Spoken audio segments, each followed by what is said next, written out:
In a sample of gas, so what I have over here is samples of gas, not all particles move at the same speed. Instead, they move at a sort of distribution of speeds. And we can sort of graph this using something known as the Maxwell-Boltzmann sort of distribution.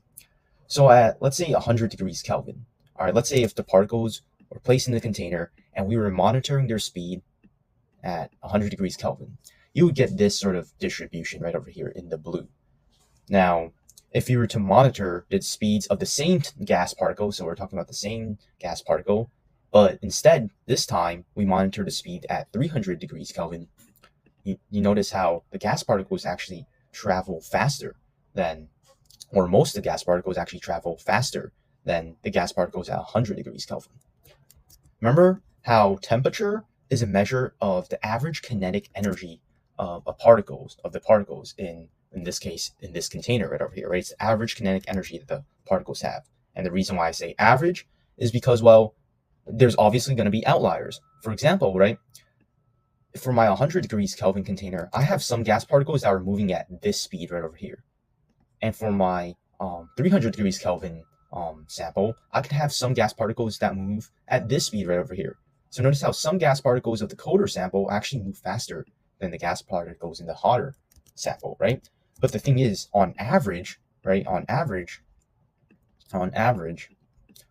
the gas particles of the hotter sample, they're going to move faster, right? They're going to have a higher average kinetic energy than this sample right over here, which most gas particles actually have a speed of whatever this value is, right? So on average, you see how the speed, or the velocity of the gas particles in the hotter sample is going to be higher than the gas particles in the colder sample. And you might be wondering, why is sort of this curve right over here, why is it so sort of compact? Well, the thing is that we have to remember that, I should have stated this maybe initially, but the number of gas particles we have is the same across both samples. So in both of my samples I have, notice how I have the same amount of gas particles in each one. Therefore, the areas under my curve, the area under this curve right over here that I have, has to be the same. So the area under this blue curve has to be the same as the area under the red curve, because I have the same amount of gas particles, right? So if, let's say, at colder temperatures, the distribution is, let's say, less spread out, then the way to make up for that lost area, quote unquote, is, it has to have like a higher peak, right? If the sample is sort of, you notice how it's sort of less sort of distributed, if you know what I mean, right? It's sort of less spread out. Well, in order to make up so that it has the same area, it has to be taller, right? Now, let's say if I'm monitoring two different gases this time. So remember, in this example right over here, the thing that I'm changing is the temperature. All right, I'm changing the temperature. I'm seeing how that affects the gas particle's speed. In this sample right over here, let's just say that the temperature remains constant. The temperature is the same across both samples of gas. However, I'm using two different gases this time. I'm using argon, I'm using helium, and this is at the same temperature. Now, it turns out that argon at a temperature of, whatever temperature we're dealing with, it's going to actually move slower than an atom of helium. Now, why is that? All right, think about why that is. Well, it's all about molar mass. All right, so when you're comparing different gases at the same temperature, and you're sort of comparing their sort of velocity or their speed, typically the lighter gas. So let me just write this down. Typically, the lighter gas, the one that has the less molar mass, that's going to move faster. That's going to move faster. All right, and you can sort of visualize this. Not visualize this, but mathematically see this using the kinetic energy equation. So a lot of people, what they get confused on is they see, okay, temperature is sort of a measure of the average kinetic energy within, this container that I'm dealing with. So because we're dealing with the same temperatures, right? We said that temperature was constant. So that means that these two samples of gas have the same amount of kinetic energy, right? They have the same amount of kinetic energy in the sample. But that doesn't mean that the particles are going to move the same speed, because kinetic energy is it's actually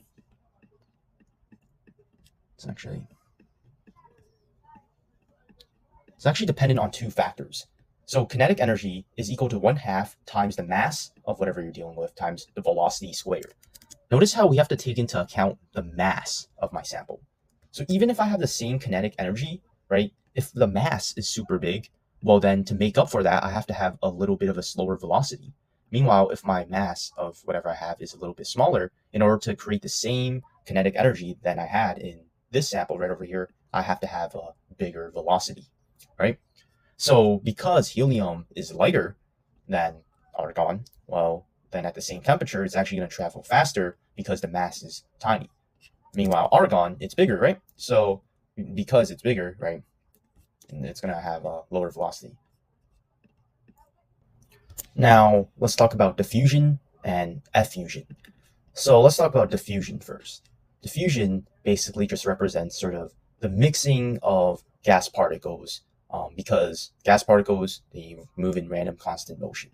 So it's going to make it so that the random sort of molecular motion, that's going to mix with sort of other sort of types of gases. So in this example right over here, I have gas 1, which is the white gases, and then gas 2, which is blue gases, and I have this sort of barrier in between them. Now, if I release this barrier, well, what do you think is going to happen? Well, the gases are just going to mix, right? Because the gas particles, they're going to move randomly, and then what's going to happen is they're going to sort of take the shape of their container. So then all this mixing is going to occur, and after a little while, you might expect, might be like some gas particles here, right? They're just going to be sort of all over the place. Now, gas particles at a higher temperature, right? So if we're talking about gas particles at a higher temperature, remember, higher average kinetic energy. So what's going to happen is that at higher temperatures,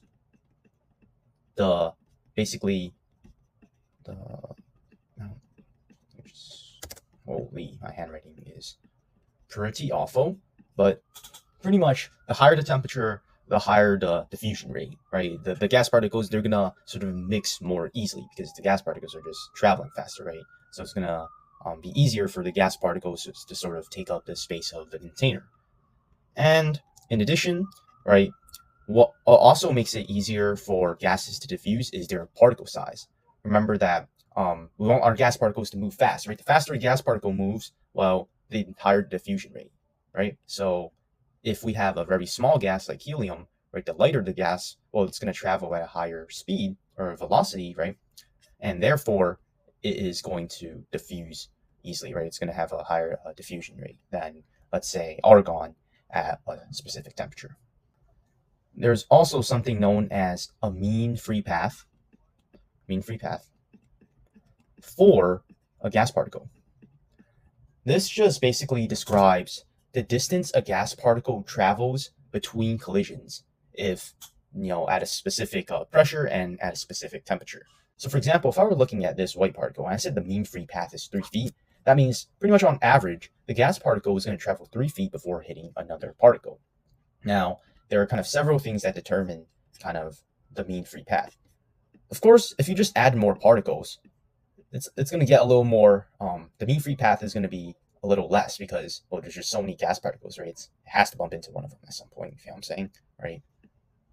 If I added so many, it gets to a point, it's just going to be so crowded that like the mean free path is going to decrease, right?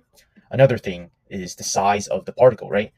If we are dealing with very big particles, right, high molar mass particles, well, the gas particles are going to be bigger, so, well, it's basically going to decrease the mean free path once again, because bigger gas particles, they have sort of a wider area you can hit, right? So, yeah, they have a wider hitbox, so that means that, they don't have to travel as much to then hit another particle. And finally, temperature. Remember temperature, average kinetic energy, right? So gas particles, they're going to move faster, right? And therefore, the mean free path will decrease because, well, at a higher temperature, well, there's going to be more sort of collisions that go on, right? So that's going to decrease the mean free path. Now, effusion pretty much describes the movement of gas particles through like a very tiny hole, okay? And in fact, the hole is so tiny that the gas particles actually don't collide between other particles as they escape. So basically, the hole is so small that only one gas particle can kind of go through it at a time. So when the gas particle is escaping, there's not going to be any collisions. And once again, a fusion rate depends on molecular speed, right? So how fast is kind of the particle moving? And remember, how fast the particle is moving? Well, higher temperatures, higher effusion rate, and also lower molar mass, right? That's going to lead to a higher effusion rate. Effusion rate, I'm just going to write ER for that, right? Because lower molar mass, right, means that the gas particle is going to travel faster, right? So it's kind of like the same thing we said before. Remember that diffusion and effusion are kind of, their rates are determined by pretty much the temperature as well as also the molar mass of whatever you're dealing with, right?